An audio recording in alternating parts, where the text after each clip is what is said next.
That breaking news, a bill that would change which state facilities transgender Iowans can use is now moving forward in the State House. It just passed through the House Education Committee less than 5 minutes ago. Chief political reporter Amanda Rooker was at the State House when people on both sides shared emotional testimony.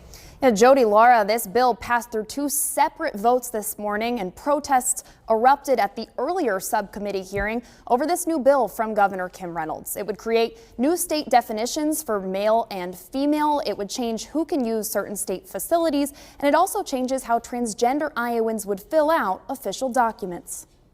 Shame, shame, shame, shame. With protesters chanting outside an Iowa House meeting room, "We won't go quiet! We won't go quiet!" Iowans inside weighed in on Governor Reynolds' new bill, which would require the state to recognize Iowans based on their, quote, biological sex, either male or female, at birth. This legislation is truth. It's based on common sense and basic biology. This bill will do nothing but bring harm to an already marginalized community and put the lives of transgender Iowans in danger.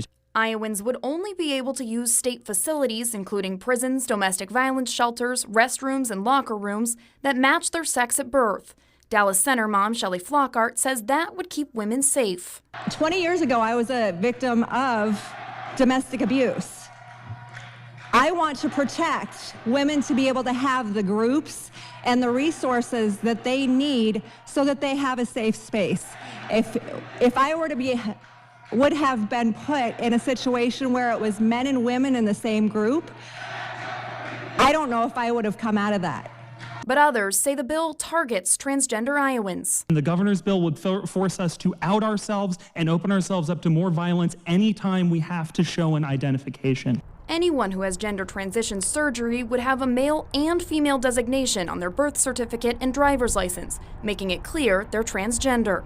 In the Holocaust, the Nazis made gay people like me wear pink triangles to designate us. And you are trying to do the same thing again here in Iowa by forcing trans people to have unique designations on our identifications.